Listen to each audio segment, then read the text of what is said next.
नमस्कार. आपण आहोत गोहणे काष्टशिल्प संग्रहालय, कोलाड, तालुका रोहा, जिल्हा रायगड या ठिकाणी.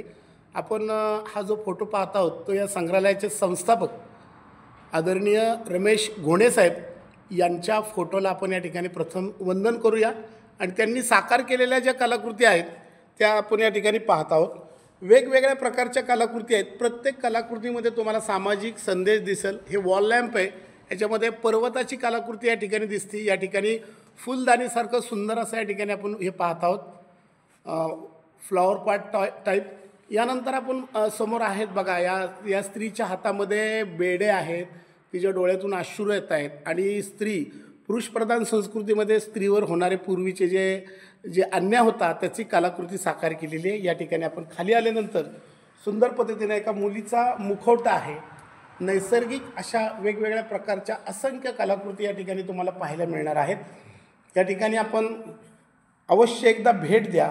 गोहणे काष्टशिल्प संग्रहालय, कोलाड या ठिकाणी अशा पद्धतीनं विविध प्रकारच्या आकर्षक कलाकृती, नैसर्गिक, ज्या पुन्हा कधी होऊ शकत नाहीत अशा या कलाकृती या ठिकाणी आपण पाहत आहोत. गोहणे काष्टशिल्प संग्रहालय, कोलाड या ठिकाणी आपण आहोत. या ठिकाणी वेगवेगळ्या प्रकारच्या नैसर्गिक काष्टशिल्पांपासून साकार केलेल्या या कलाकृती आहेत. अगदी मुंबई गोवा हायवेवर या ठिकाणी कोलाड रेल्वे स्टेशनजवळ त्यांचं हे आहे. या ठिकाणी बघा एक चित्र आहे, सामाजिक संदेश आहे. 1 रुपयाचे दुखणे, गुटक्यानं दिला फटका. बघा या माणसाचा चेहरा कसा झालेला आहे बघा.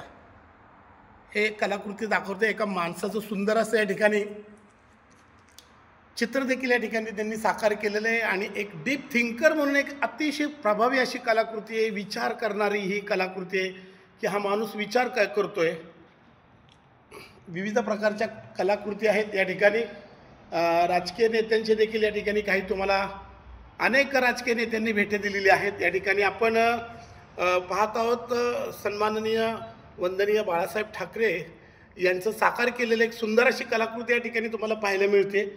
या ठिकाणी स्त्री आहे आणि स्त्रीनं पोटामध्ये सगळ्यांना घ्यायचं असतं आणि एक मायेचं आणि ममतेचं असणारं प्रतीक या ठिकाणी आपण पाहत आहोत. या ठिकाणी बघा हा पक्षी आहे. छत्रपती शिवाजी महाराजांचे आज्ञापत्र जे होतं, छत्रपती शिवाजी महाराजांनी झाडांचे महत्त्व ओळखले होते त्याचे देखील माहिती फलक या ठिकाणी आहे. या ठिकाणी वेगवेगळ्या सामाजिक संदेश देणाऱ्या कलाकृती आहेत. पर्यावरणाच्या विषयीत या ठिकाणी लाकूड आणि लाकडाला पान काढलेले त्यांनी, त्याच्यातून सुद्धा त्यांना काहीतरी पर्यावरणाविषयी सांगायचं असावं. अशा असंख्य हजारो कलाकृती या ठिकाणी आपण पाहत आहोत. माणसांमध्ये देव असतो तसा राक्षसही असतो याची एक कलाकृती या ठिकाणी आपल्याला पाहायला मिळते. त्याच्यानंतर या ठिकाणी एक सुंदर असा हात आहे. हा नाईट लॅम्प आपण पाहतोय. हसणारा माणूस आहे या ठिकाणी.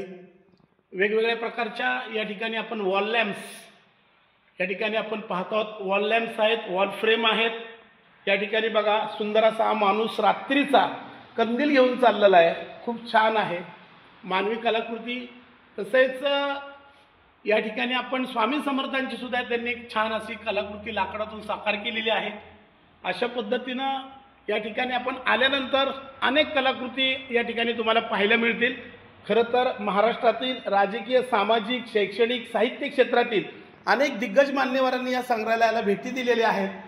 या ठिकाणी रमेश घोणे हे समाजभूषण, रायगड भूषण, महाराष्ट्रातील अनेक पुरस्कारांनी सन्मानित आहेत. या ठिकाणी आपण बेडकाची प्रतिकृती या ठिकाणी आपण पाहत आहोत. तसेच या ठिकाणी कासव आहे. प्रत्येक मंदिरामध्ये शांततेचं प्रतीक असणारं कासव. त्याच्यानंतर पायातला बूट सुद्धा त्या आपण या ठिकाणी पाहत आहोत. असंख्य कलाकृती आहेत. भगवान येशू ख्रिस्तांची सुंदर अशी कलाकृती या ठिकाणी त्यांनी साकार केलेली आहे. थोर साहित्यिक पु ल देशपांडे यांची देखील कलाकृती या ठिकाणी आपल्याला पाहायला मिळते. वेगवेगळ्या प्रकारच्या आकर्षक सामाजिक संदेश देणाऱ्या कलाकृती तुम्हाला या ठिकाणी आल्यानंतर पाहायला मिळणार आहेत. अतिशय सुंदर असं काष्टशिल्प संग्रहालय आहे. आपण एक वेळ अवश्य भेट द्या. मुंबई गोवा हायवेवर या ठिकाणी हे संग्रहालय या ठिकाणी सुरू आहे. आणि पुन्हा एकदा आपण या संग्रहालयामध्ये आणखीन एक विशेष म्हणजे श्रद्धा आणि सबुरीचं प्रतीक असणारी साईबाबांची देखील कलाकृती या ठिकाणी आपण पाहत आहोत. पत्रपेटी नव्हे, मदत पेटी. आणि खरोखर सुंदर असं त्यांनी साकार केलेलं आहे. पुन्हा एकदा आपण येत आहोत ते काष्ट शिल्पकार रमेश घोणे यांच्या प्रतिमेस पुन्हा एकदा विनम्र अभिवादन करतो आणि या ठिकाणी थांबतो. संपर्कासाठी नंबर आहे 9890 44 44 07. पुन्हा एकदा ऐका 9890 44 44 07 आणि 98 60 62 92 97. 98 60 62 92 97. अमित रमेश घोणे. धन्यवाद.